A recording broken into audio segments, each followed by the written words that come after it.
Et salut à tous, c'est Raptor, et aujourd'hui on va parler non pas de Balance ton quoi qui ne passe pas à la radio, mais de Balance ton porc, et plus particulièrement de celle qui a lancé le mouvement, et qui en fait a été condamnée il y a quelques jours pour diffamation mesquine. Laissez-moi donc vous raconter cette histoire croustillante, générique. Père Castor, mets tes lunettes et lis-nous tout.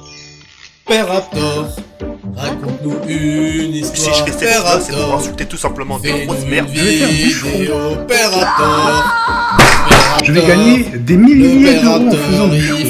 Mais enfin, ça va pas. Enlevez Adblock.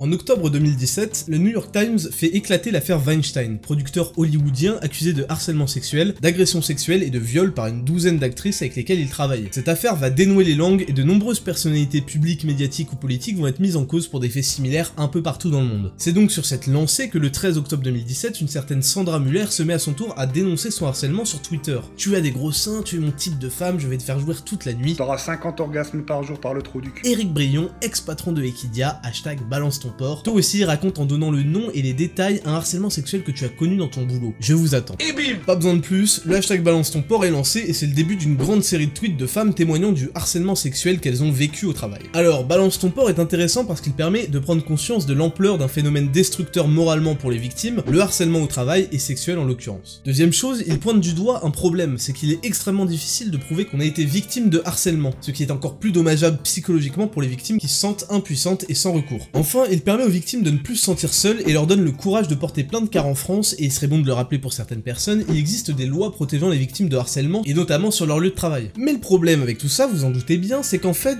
on balance pas les gens sur internet sans preuve et encore moins quand c'est full mensonge. C'est-à-dire, on peut porter plainte, on peut se plaindre de la législation trop légère autour du harcèlement, mais on dénonce pas un type sur internet sans prouver quoi que ce soit en donnant son nom, surtout quand il s'agit d'accusations aussi graves qui peuvent détruire des vies. Sinon, ça s'appelle plus de la justice mais de la vengeance puisqu'on se substitue à la loi pour jeter l'opprobre publiquement sur quelqu'un. Et pas de chance, c'est pourtant ce qu'a fait l'initiatrice du mouvement, Sandra Muller, dès son premier tweet, elle a balancé le nom de son prétendu harceleur, sans aucune preuve, et incité les autres à faire de même. Petit problème, son histoire est le plus grand remix qu'on ait connu depuis Fireball What I Want.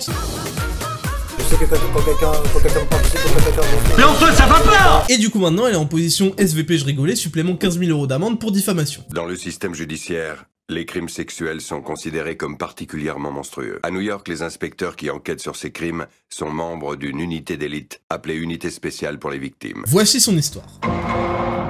D'abord, voilà le tweet. Elle parle de harcèlement sexuel, on est sur l'affaire Weinstein, donc c'est-à-dire qu'ils travaillent ensemble, il y a une pression hiérarchique peut-être. Et maintenant, la réalité. La réalité, c'est qu'en 2012, soit 5 ans avant ce tweet, s'est tenue, une petite soirée cocktail à laquelle participait Éric Brion, à l'époque directeur d'Equidia, et Sandra Muller en tant que journaliste. Et qui dit cocktail dit que Éric il s'est fait plaisir sur le champomis et il a décidé de mettre en pratique les techniques qu'il a apprises sur Séduction by Kamal. Celle-là, on va la ken.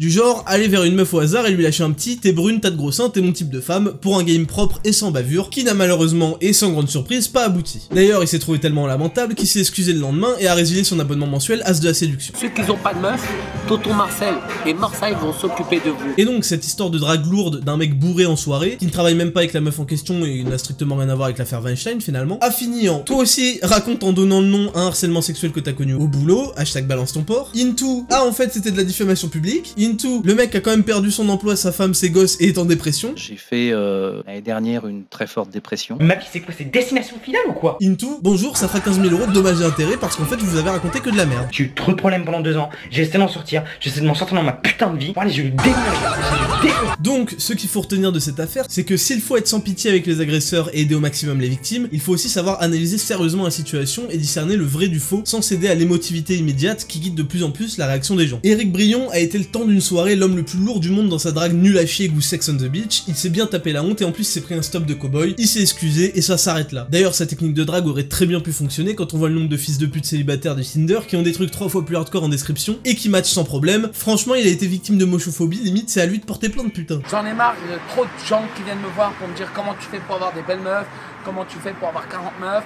Ils en ont pas une, ils ont même pas De quoi D'ailleurs, le plus grave dans cette histoire, c'est que pour la meuf en question, il s'agit juste d'un dommage collatéral, parce qu'après tout, évidemment, le risque de mettre en tort la vie d'un homme me navre. Mais le bienfait du mouvement est tellement important. Bah oui, bien sûr, accuser à tort les gens et leur exploser la vie, finalement, on s'en bat les couilles. Elle a complètement raison. Regarde, en plus, il y a des féministes qui ont peur que ça dissuade beaucoup d'autres femmes de prendre la parole. Bah oui, ce serait tellement dommage de dissuader d'autres meufs qui voulaient raconter des bobards pour attirer l'attention et se sentir exister, de plus pouvoir le faire impunément. Putain, on passe vraiment à côté de quelque chose là. Plus sérieusement, ce n'est pas la première fois qu'une féministe fait l'amalgame entre drague et harcèlement. Et la réalité derrière tout ça, c'est que certaines militantes extrémistes voudraient restreindre la liberté des hommes à draguer en leur interdisant d'abord certains endroits, comme le travail ou même la rue, hein, hashtag pas dans la street, et en plus en les traitant de harceleurs si jamais la façon dont ils ont dragué ne leur a pas plu. Et le problème, c'est que à force de tout confondre et d'accuser les gens à tort de tout et de rien, ces personnes-là salissent la parole des vraies victimes et détournent toute l'attention vers leurs mensonges. Et à part monter les femmes contre les hommes, ça ne fait absolument rien d'avancer, au contraire, alors que le harcèlement moral et sexuel au travail reste un véritable problème. Et voilà, c'est la fin de cette petite histoire riche en leçons, j'espère qu'elle vous a plu. Et n'oubliez pas, la drague et le harcèlement, ce n'est pas la même chose. Pour plus d'aventures de ce type, plus d'histoires comme ça tous les jours, suivez-moi sur Instagram @raptorvsfont et sur Twitter @raptorvswild. Et en attendant, si vous voulez me soutenir et vous soutenir, quoi de mieux que de devenir énervé avec le meilleur service de coaching personnalisé du moment, Raptor Coaching Pro. Vous envoyez juste un mail de 2 lignes et on s'occupe de tout. Tonton Marcel et Marseille vont s'occuper de vous. Toutes les infos dans la description. En tout cas, merci d'avoir regardé cette vidéo. C'était le Raptor. À la semaine prochaine. Ciao.